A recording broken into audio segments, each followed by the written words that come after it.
গোপালগঞ্জের সহিংসতায় ৭৫ জনের নাম উল্লেখ ও অজ্ঞাত আরও ৪০০ জনের বিরুদ্ধে মামলা হয়েছে। সন্ত্রাস বিরোধী আইনে মামলাটি করা হয়।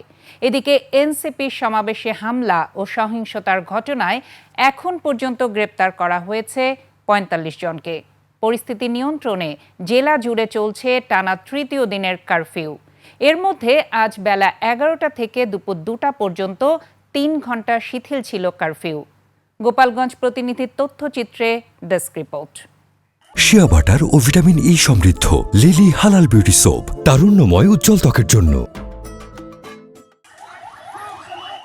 বুধবার এনসিপির জুলাই পদযাত্রা ও সমাবেশকে কেন্দ্র করে আইন শৃঙ্খলা রক্ষা বাহিনীর সাথে দফায় দফায় কার্যক্রম নিষিদ্ধ আওয়ামী লীগ ও নিষিদ্ধ সংগঠন ছাত্রলীগ নেতাকর্মীদের সংঘর্ষ হয়। ভাঙচুর করা হয় জেলা কারাগার সহ বিভিন্ন স্থাপনা।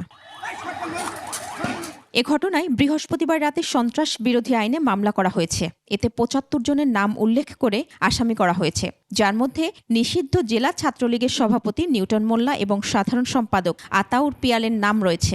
এছাড়া ৪০০ অজ্ঞাত ব্যক্তিকেও আসামি করা হয়েছে। পরিস্থিতি ঠিক রাখতে প্রথমে ২২ ঘণ্টা কারফিউ দেওয়া হয়েছিল। পরবর্তীতে সময় বাড়ানো হয় শুক্রবার বেলা ১১টা পর্যন্ত। এরপর ৩ ঘণ্টা শিথিলের পর দুপুর ২টা থেকে আবারও চলছে কারফিউ। সেদিনের ঘটনায় এখনও পর্যন্ত ৪৫ জনকে গ্রেফতার করা হয়েছে।